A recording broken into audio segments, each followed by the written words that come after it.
welcome to Andrew's podcast. Good to be Full of- back.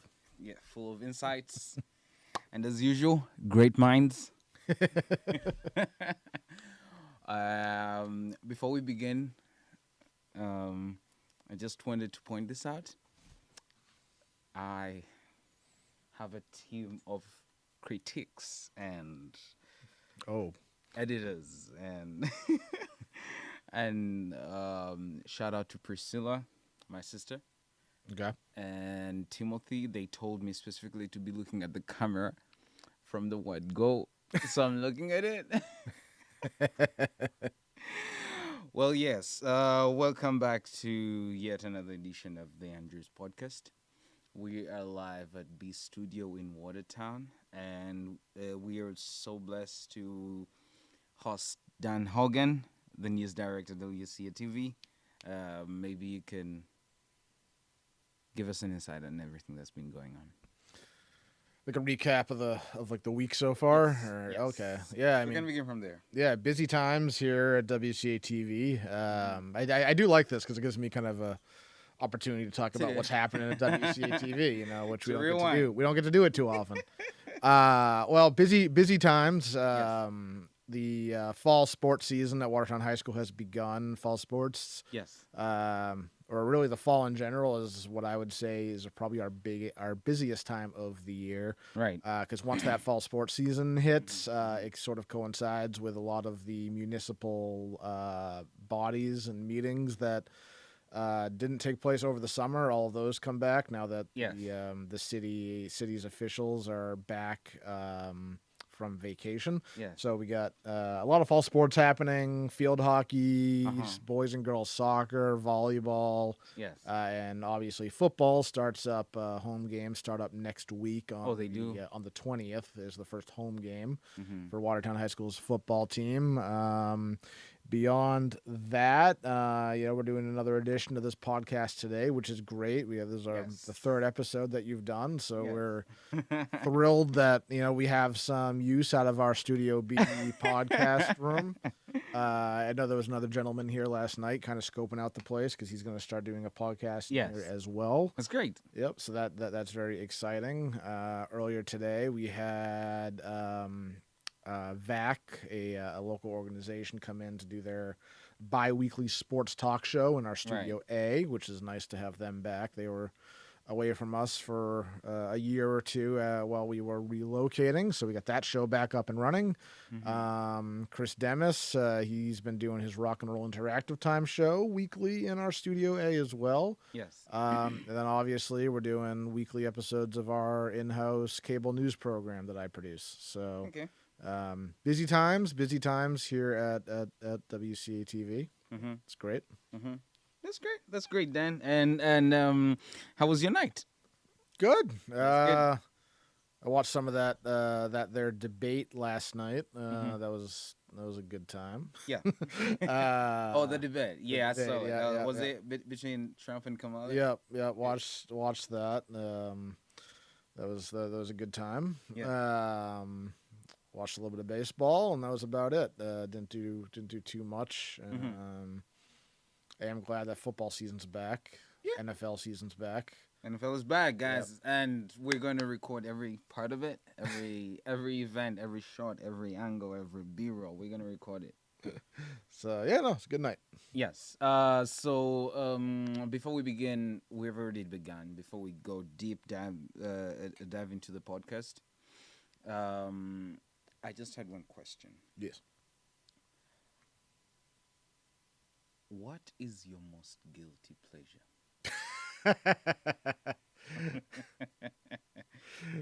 My most We're listening. guilty pleasure. Yes. Oh man. I mean, I don't even know if you can. I mean, I've been a massive Taylor Swift fan since 2009. I'm among the original Swifties. Yes. A lot Yes. a lot of others have jumped on in the last few years. But I was there for the Speak Now tour. I was there for the Red tour. I was there for the 1989 tour. I was there for the Reputation tour. I was there for the Eras tour. Wow. So the only one I missed was that very first one that she did at Gillette after her first album came out. Ladies and gentlemen, this is our first time hosting a Taylor Swift And, fan. and I have to go on a little bit of a rant here for anyone who is watching this, because I like I said, I've been a big Taylor Swift fan Yes. for a very large portion of my life. Yeah.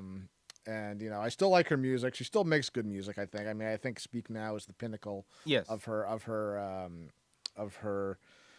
discography. But earlier, just not even 2 or 3 months ago, I felt the overwhelming need to denounce myself as a Swiftie while still still being a Why? fan. So I'll explain all of this and kind of where I'm at. So I some months ago, I denounced myself as a Swiftie, right? Because I'm a football fan, Yes. NFL fan, Patriots fan, Yes. getting a little sick and tired of the Kansas City Chiefs. Uh-huh. So, and even before Travis Kelce and Taylor Swift started dating, I was not a Travis Kelce fan. I actively just didn't really like him. I thought he was kind of pompous and annoying. Yes. So when Taylor Swift started dating him, and then every single Swiftie on planet Earth, including my family, all of a sudden were massive Travis Kelce fans, and then started watching every Kansas City Chiefs game. Yes. So that that became a little overwhelming. Mm-hmm. And then fast forward to a few months ago when Dave Grohl, singer for the Foo Fighters, made a bad joke. Claiming that Taylor Swift doesn't actually play live music, right? He made a stupid joke during his concert. Says which did not rhyme well for Taylor Swift fans. No, it did not. So the Swifties came out in full force, and Dave Grohl is my hero, right? Guy's my idol. I love the Foo Fighters. Yeah. Because at a heart, I've always been a rock and roll fan. Foo Fighters, Def Leppard, Led Zeppelin, Collective Soul, Jim Blossoms, like that. So the reason I say Taylor Swift is a guilty pleasure is that's kind of out of left field. You see Led Zeppelin, Foo Fighters, Collective Soul, Taylor Swift. It's not some artists that you would usually see stacked up against each other. So anyway, so Swifties go after Dave Grohl. Yes. Swifties are big fans of Travis Kelce. Yes. I hate Travis Kelce. I love Dave Grohl. I feel like I don't fit into the Swiftie zeitgeist anymore. I feel like I'm not a true Swiftie. So I feel like I have to denounce myself as a Swiftie. I'm gonna put you on some guy. I'm gonna put you on some music. Don't worry about it. Okay, good. Yeah, Long Live is my favorite Taylor Swift song. Long Live. Throw Long Live in the background. Anyway, and then fast forward to yesterday. Yes. News breaks of Dave Grohl having a child out of wedlock. He cheated on his wife. Wow. So tell me full about story. it. So I'm standing on my soapbox a few months ago defending Dave Grohl, saying he's the best guy, and then this happens yesterday. So I don't know. I'm in a complicated place. You're in a complicated. You're still healing from the trauma. Yeah. So do I jump back on the Swiftie bandwagon? Will they let me back in? I don't know, but I feel ashamed. Now I feel ashamed to call myself a Dave Grohl stan. Yes. Because he's, that's a horrible thing that he did to his wife, cheating on his wife and having a baby out of wedlock. That's a nice insight. That's a nice insight. Yep. So that's so. To answer your what is your biggest guilty pleasure? That is the biggest guilty pleasure I've ever that's had in my life. That's it. I guess being a Taylor Swift fan. All right. If we are to proceed. We're going to proceed with the question, and it's directly to you. And like I said to the viewers, I just hope that these podcasts are really helpful. They really touch people. If this was the inspiration to begin podcasts or news directing or editing, this is it. So what is your approach to storytelling through editing, through editing, maybe even if it's the B-roll? How do you decide that this makes the cut? No, that's a good question. Because there's a lot of stuff that, with any shoot that you do, there's a lot of stuff that ends up on the cutting room floor, stuff that doesn't get used. Yes. This happened just a few weeks ago where we filmed like a dozen interviews of small businesses and vendors at the Watertown Arts Market, and we used, I think, only like half of them, maybe not even. And it's sort of a delicate balance of how much time are you going to devote to a segment? Like, is it going to be 2 minutes, 3 minutes, 5 minutes? Is it going to be 30 minutes? Yes. Because obviously there's a lot of important topics. There's a lot of things that you want to include in the video, but you have to take into consideration attention spans in the year 2024. People have an attention span of it's like 15 seconds. Like, I'm scrolling through Instagram, I'll watch if your video doesn't capture my attention in the first 5 seconds of that video, I'm moving on to the next one. I'm just scrolling up. Yeah, and then that's really and that's kind of how everybody operates now. Yeah.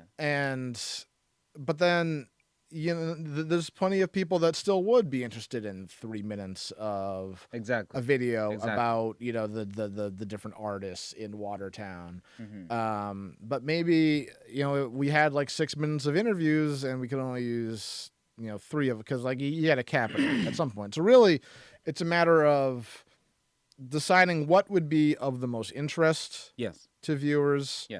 Deciding what are the best visuals that you have to accompany the story that you're telling, because at the end of the day, we are a video production entity, so we got to make sure we have good and captivating video. If we have a great interview with somebody, but we have no visuals to accompany it of what this person is does, or what their organization or their business does, it's pointless. If we just have somebody up there talking for a minute, people are gonna lose interest immediately if you're not showing them what they're doing. So it's a combination of interest to the community, timeliness, how timely is this thing, and what visuals you have to accompany it to help tell the story, because the visuals are a huge part of telling the story. It's not just the audio, not just the sound, not just the interviews. Video is a huge part of it. So it's really it's a delicate balance of balancing all of those things. And really, it varies from project to project, from video to video. And you try to get what you think the viewers are going to be the most informed by, the most entertained by. That's true. Entertainment. And it's a part of it. I mean, at the end of the day, we are a public access station. Our mission is to, one aspect of our mission is to disseminate information to the community. But it's hard to do that if the information that you're disseminating isn't interesting and entertaining and lively. Because you want to capture the attention of the viewer. So, all right, it's a delicate balance. That's great. And because the topic of this podcast was incorporating how to deal, so it's going to be a decision between the editor and the reporter. So my question was, how do you sync in between as an editor of news and the reporter of the news? How do you know? So who tells the story here? Who leads in editing or news reporting? Because someone out there is going to be like, yes, I'm venturing into news reporting, but I want to know, what do I need to first get as basics? Yeah, so there are multiple ways of a video in a news story coming together. Most of the time, especially here, it's all one person doing the reporting, doing the editing, doing the shooting. Because it's rarely multiple people. So at the end of the day, the way that the story and the narrative of a video is going to come together really comes down to the editor.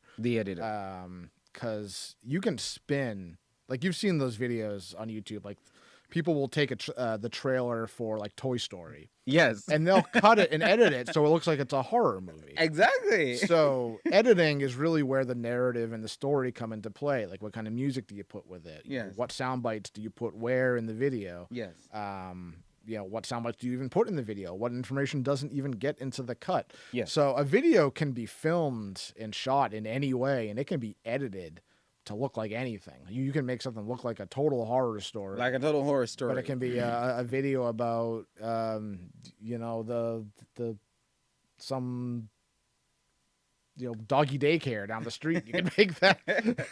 Yes. You could like make it look like the dogs are attacking people or something. It's horrible, but Yeah. like that's the power of editing. Uh-huh. So yeah, I think like at the end of the day, Yes. It's all about, It it comes all down to comes the down editing. to who is going to collect all the pieces of the Yeah. information and then Mhm. relay it out. yeah. And I just had one question as an icebreaker during the show. I'll be Mhm. putting them into. The question was, if at all your life had a theme song, what would it be? Ooh, theme song. Mm-hmm. Like if they were playing your life, and they're like, "What's that song we can put in the music bed?" Mm-hmm. I don't know why "Tub Thumping" comes to mind by Chumbawamba. I don't know. I get knocked down, I get up again. I don't know why that's coming. I feel like that doesn't fit me at all. Yeah. Because if I get knocked down, I'm just gonna go roll up on the couch and fall asleep. I'm not getting back up. Right. But like I feel like the overall beat and tune of that song. The beat and tune will be perfect. Not so much the lyrics, but like the and there's a line in the song that says "Oh Danny Boy," so I guess that might Oh, be Danny why. Boy. Oh, it says your name. Like, Yeah, oh, it does say Danny my name at some point in the song. So maybe that. Yeah, my mind is stuck on "Tub Thumping" by Chumbawamba. So I guess that's gonna be my Great. And then, so Dan, we have this thing that, like editors have, Mhm. and I realized one thing as an editor that you need to be good at is how fast are you, Mhm. because you can have Mhm. chunks of editing to do in a week. Yeah. and it catches up to you, right? Yeah. Oh yeah.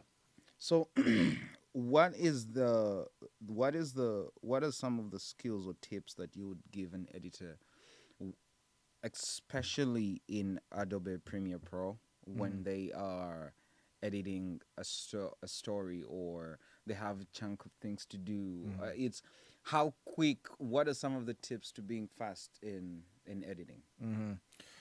Because I saw you today. You're like, Yeah, no, it's like that's the most challenging part of my job is Yes. is having all these stories and videos that you want to make, and then the time it takes to edit time them. it It gets away from you. I mean, I definitely have advice. It's not advice that I follow. But you have to manage. I mean, it's all time management and not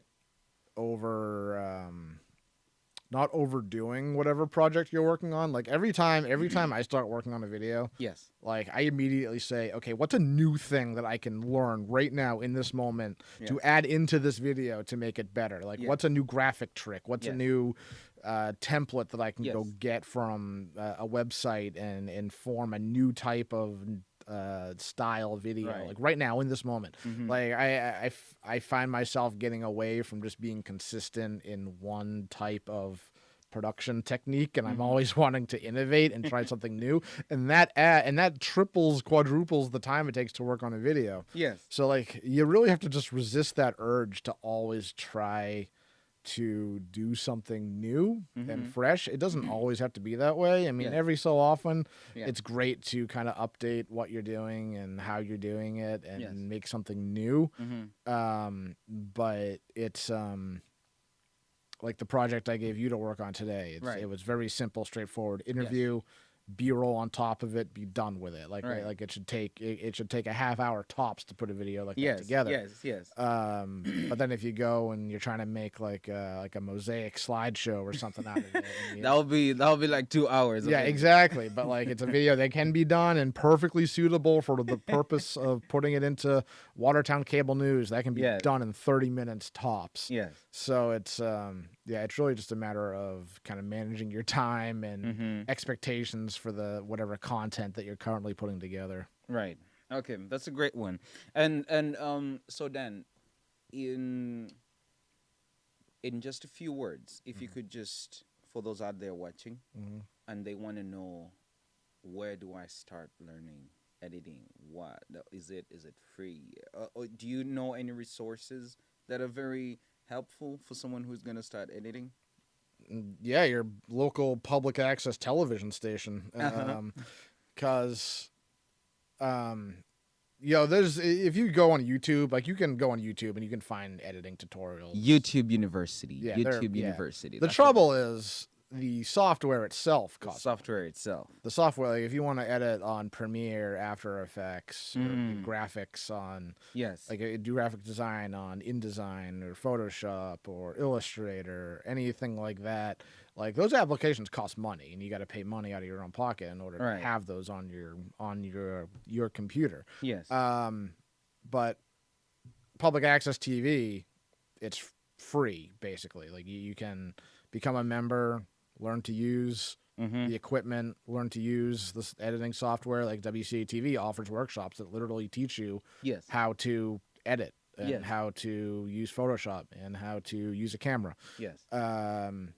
And that's like the most straightforward, affordable way to really get hands-on learning experience with video production.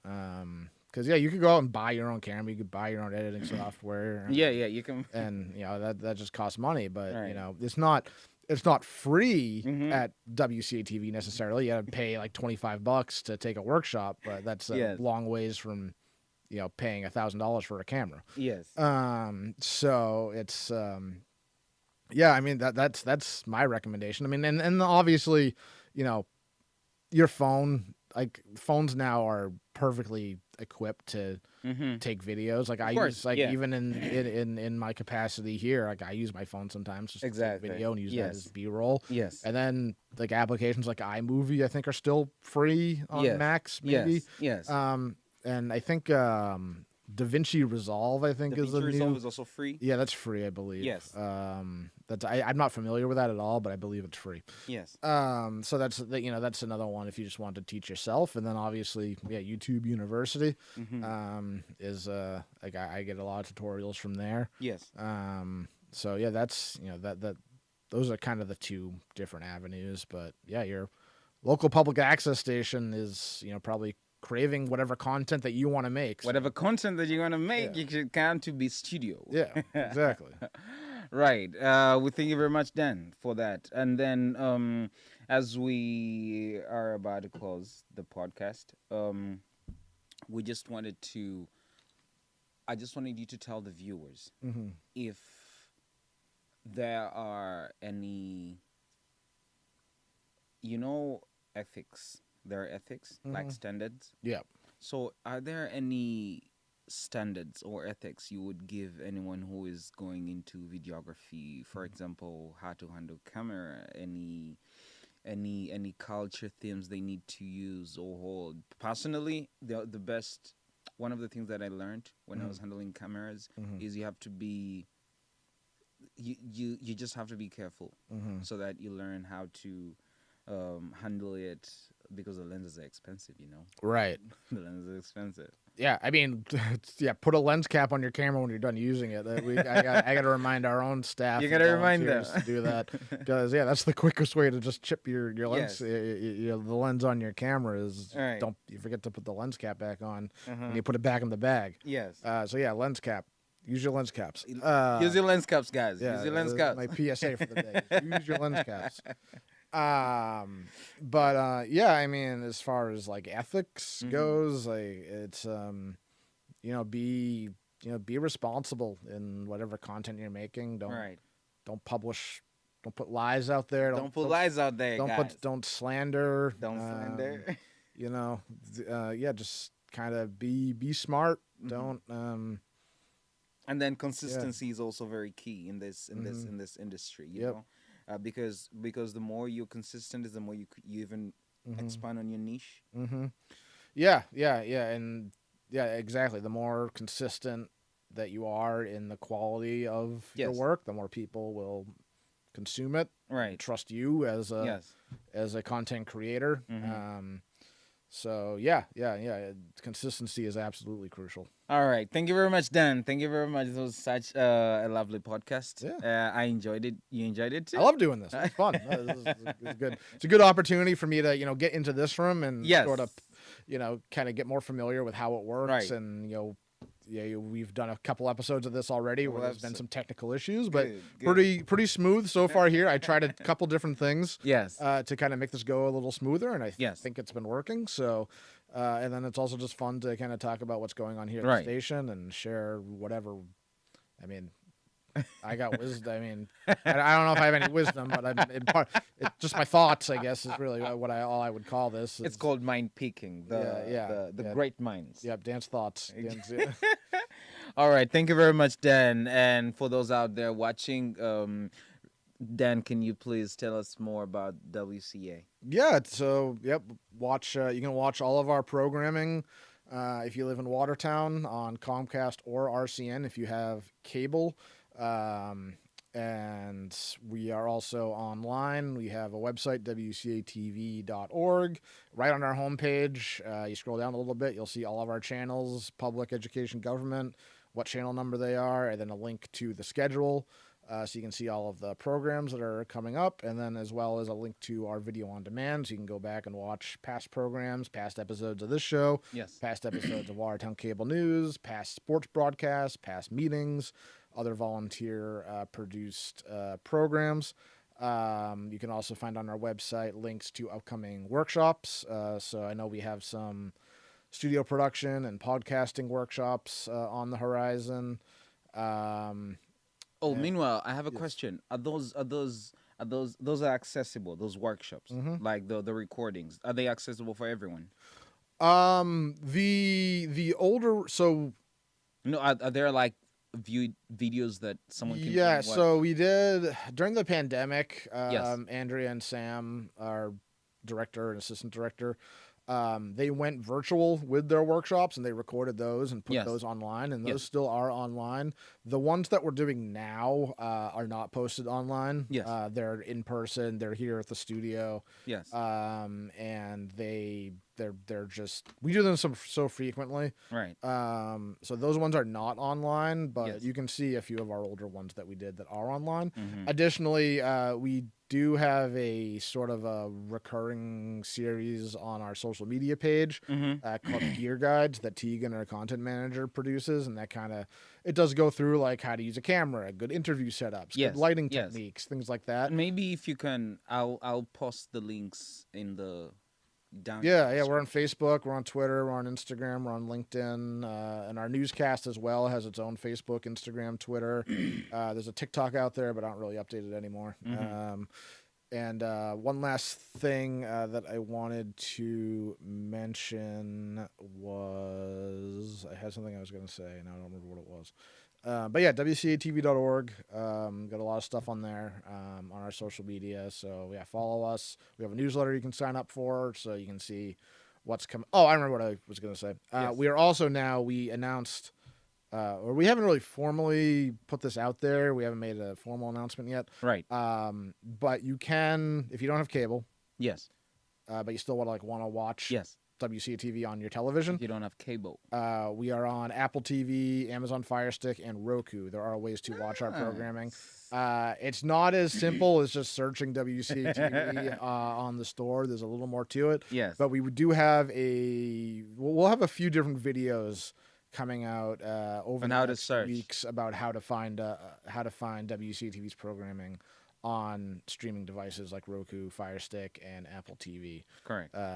So keep an eye out for that. That's going to be, I think, it's a thing a lot of people have asked about in the past, and we've never really had an answer for them. But now Joe, our programming coordinator, has done some great work in getting all of that situated. So now it's just a matter of telling people it exists. Yes. So keep an eye out. All right.